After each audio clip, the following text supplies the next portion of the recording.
Assalamualaikum everyone, welcome to my YouTube channel. So for today's video, ingay. Tapos kayo na kuya? Okay. Tapos. Ang ingay. And may kumakain na po dito. So this is my cat, Oreo. He's so cute. And may color siya, guys. Yan. So, let's start. Assalamualaikum everyone. Welcome to my YouTube channel. So, for today's video po, ang gagawin ko ngayon is magko-cooking vlog. Matagal-tagal na rin po since nung last cooking vlog ko kasi po this past few months medyo na-busy and wala nang time sa pagko-cooking vlog. Pero ngayon, magluluto na po ulit tayo ng panibagong dish. And ang lulutuin ko po for today is pochero or puchero. Yung iba pong mga nagluluto, ang ginagamit po nilang karne sa pochero nila is beef or pork. Pero since I'm a Muslim nga po, ang gagamitin ko po ay chicken. Ayan, magluluto po ako ng chicken pochero. So, simulan na po natin. Pero before that, ipapakita ko muna po yung mga ingredients na gagamitin sa pagluluto natin. And may kasama nga po pala ako sa pagluluto ko, guys, na kanina pa kain ng kain.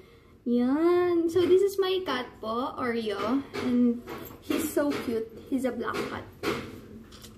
Hi! Hi! Cute naman ako. Yan. So, let's start!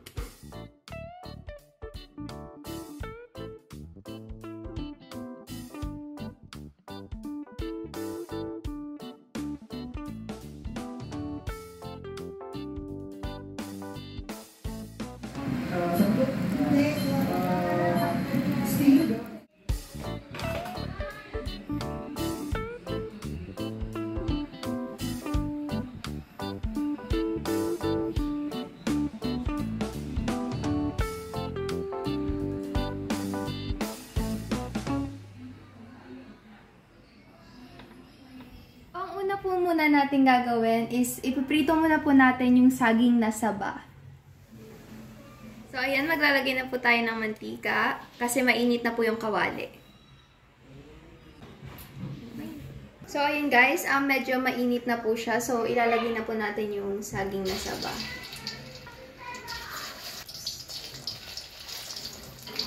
So, ito nga po palang pan na gamit ko. This is the first time that we will use this pan po.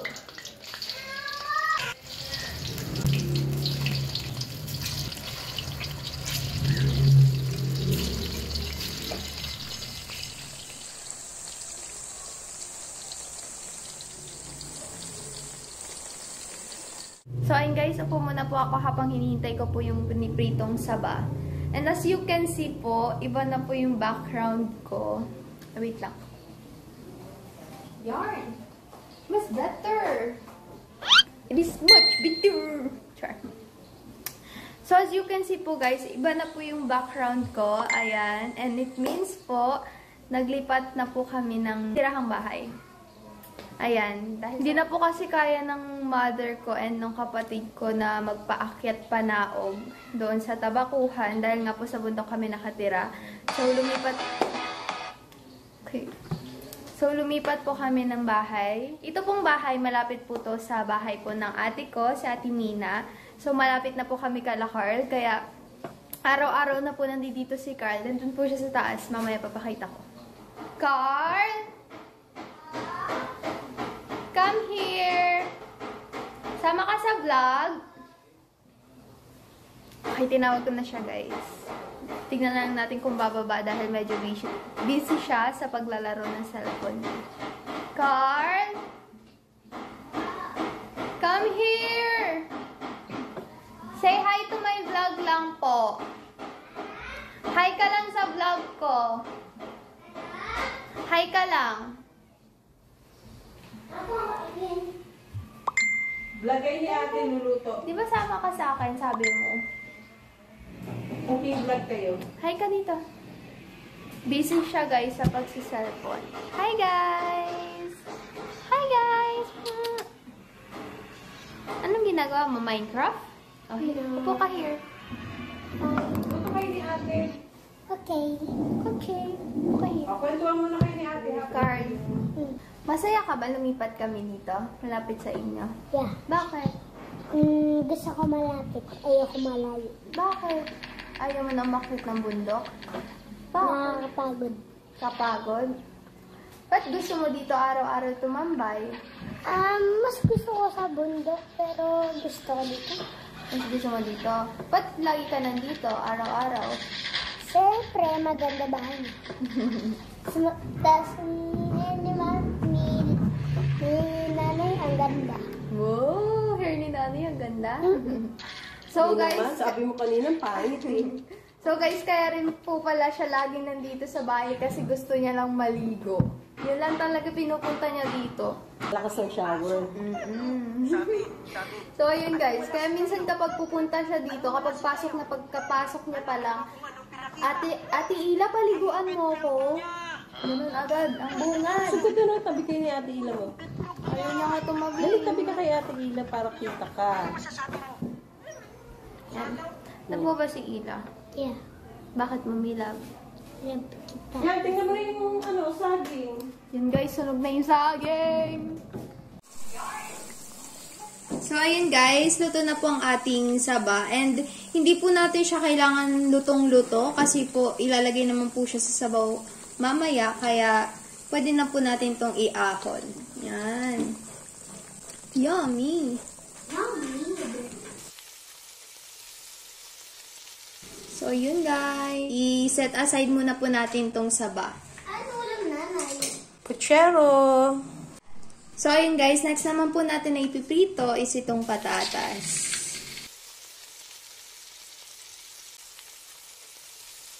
Piprito lang po natin siya ng saglit para medyo may lasa siya.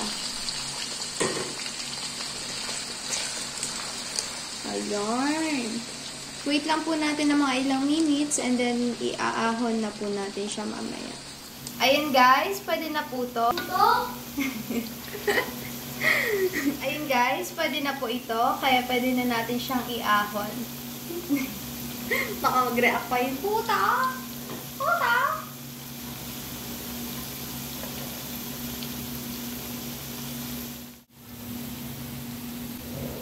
Nood kayo mo kung paano lutuin. Ayun guys, babawasan ko lang po ng konti yung mantika para dito na rin po natin iluluto ang chicken puchero. So ayun guys, una po natin gagawin sa pagluluto ng chicken puchero is igisa ang bawang, sibuyas at kamatis. Ayun guys.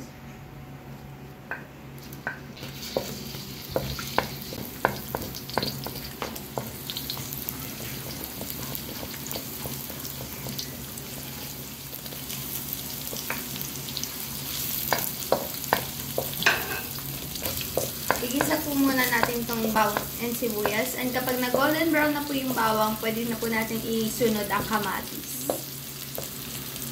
Bango talaga. Bango talaga ng amoy po ng sibuyas at kamatis kapag Kamatis? ay sibuyas at garlic kapag hinigisa. Yan, pwede na po natin isunod ang kamatis.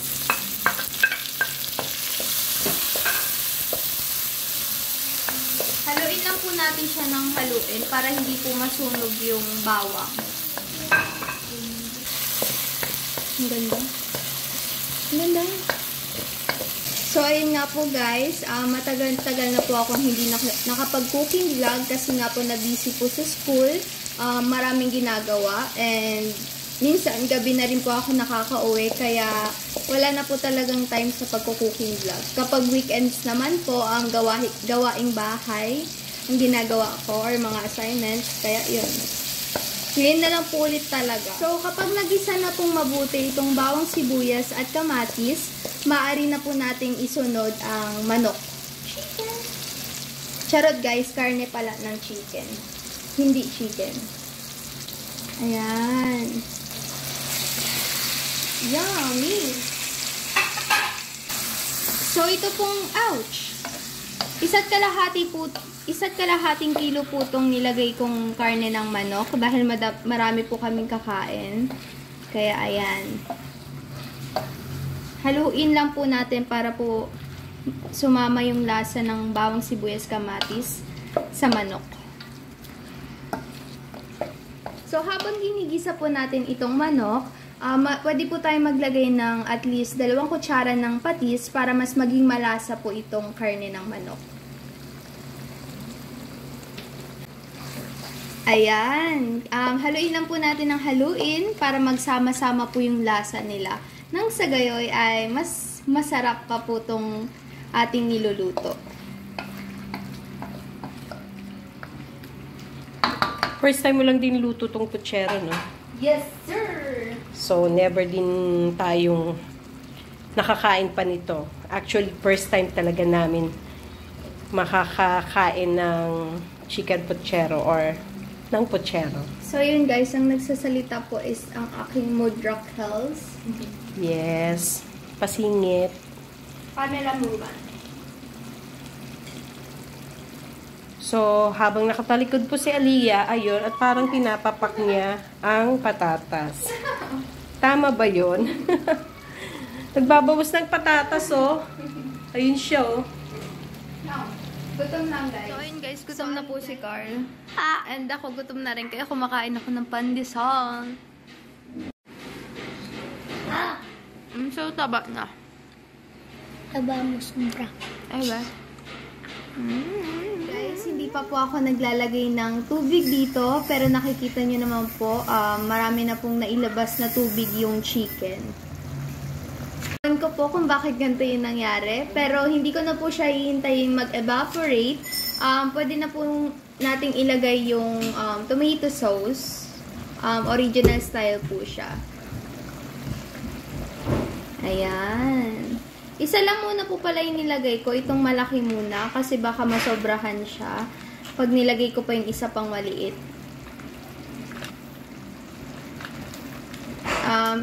250 grams po itong tomato sauce na inilagay ko ngayon.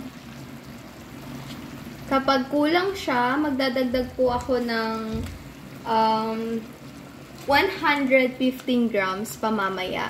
Pero i-check muna po natin siya kung kukulangin ba siya or sakto na. Haluin lang po natin siya ng haluin para kumalat po yung tomato sauce. Ayan.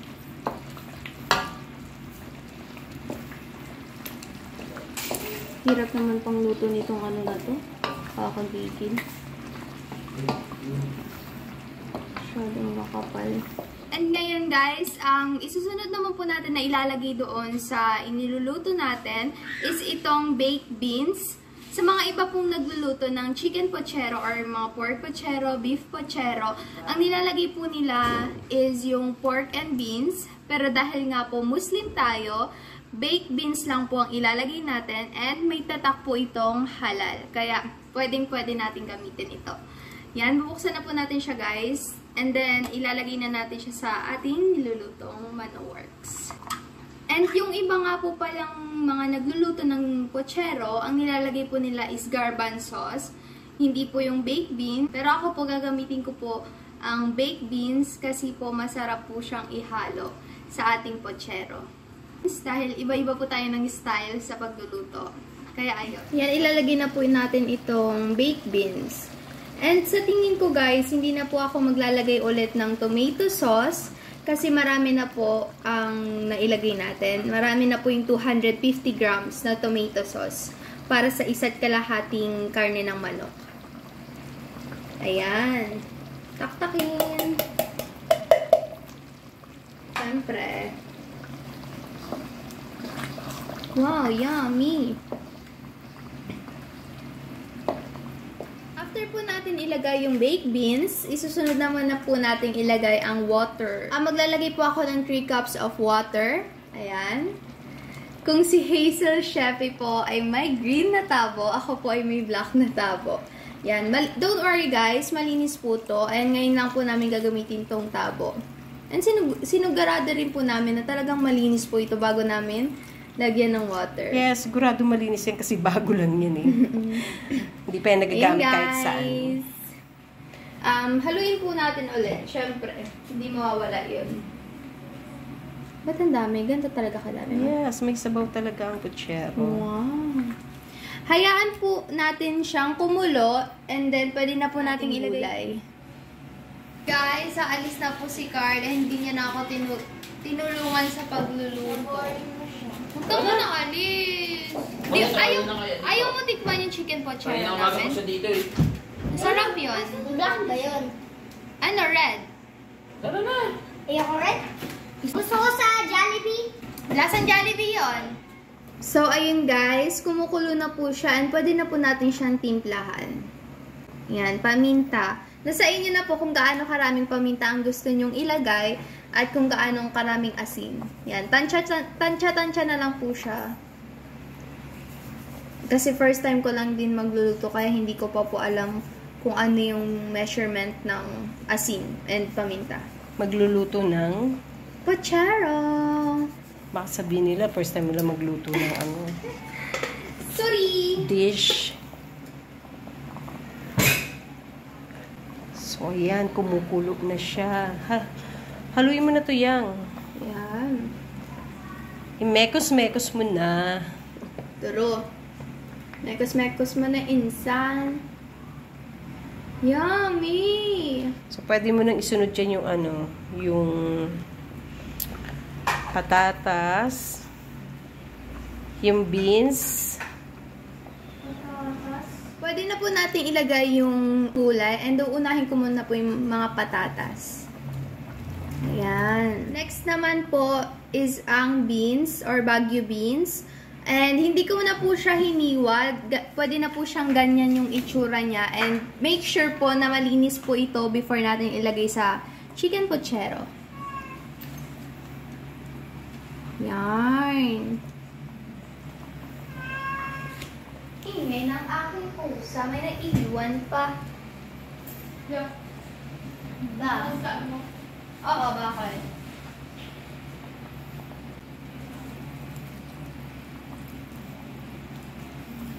Pwede na rin po nating ilagay yung saging na saba.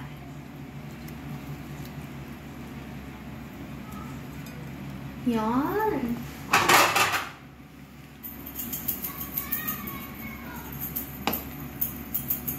Nakabiyahe na si Daddy, Ma? Hindi ko pa alam. Nagsasagot na po? Hindi pa.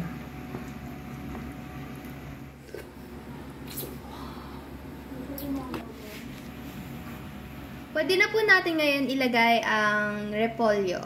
Yan. Yung repolyo po is, hiniwa ko po siya sa malalaki or sa 4 na hiwa dahil po hindi siya pwede sa maliliit kasi yung mga maliliit po na panghiwa, hindi naman po siya pang laga. Ganyan. And, ilublob po natin siya. Lublub talaga? Yes. Para maluto na maayos. Naramdaman ko na ang pagkagutom ko. Actually, guys, it's already... No! Don't tell! Sabi nila, hindi tayo healthy living. Hindi naman talaga. Pero still no. Yun! Yummy meat. Pansit Canton. Lucky me. Tingin ko talaga kailangan niya pa ng tubig. No, Mama, no! It depends. So, dahil ikaw ang cook, ikaw ang masusunod. What to do? Of course. I'm so hungry. Where's the pansit? And lastly, pwede na po nating ilagay itong pechay. Yan. So, marami pong pechay ang nilagay ko dito kasi natatakam raw po yung ate ko sa pechay ngayon.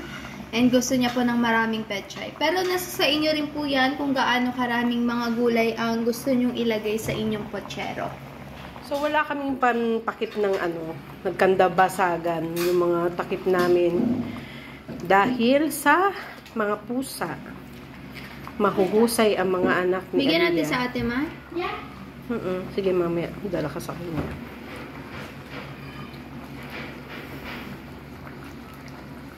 Uy, hindi naman puso ko yung salarin. Pusa kaya? Ayan guys, at luto na po ang ating chicken pochero. Pwede na po nating patayin ng apoy. Yan. And ihanda na po natin siya. I-plating na natin. Plating sa bowl yan ilalagay. Eh di, sa bowling natin. I-bowling na po natin. Okay, time to eat.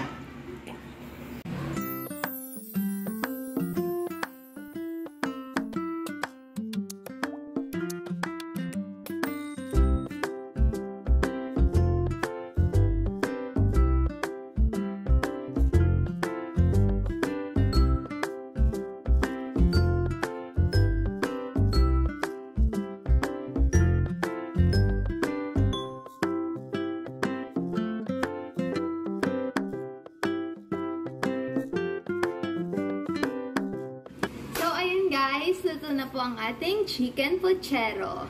Thank you for watching. See you on my next vlog. Bye! Charot lang, guys. Pakita ko muna. Ay, may gusto pong magbabay. Bye, guys! Bye! Pangit ko daw, Oreo. Siyempre, hindi to pangit.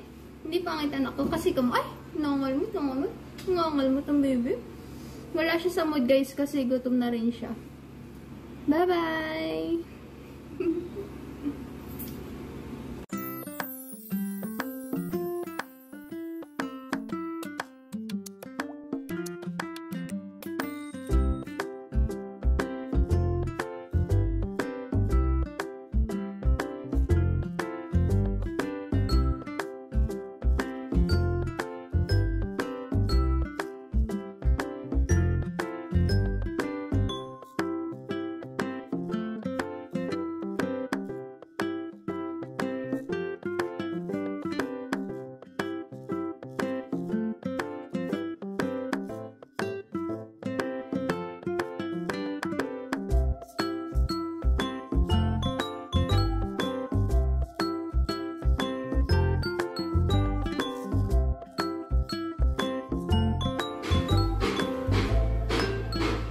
Today's video.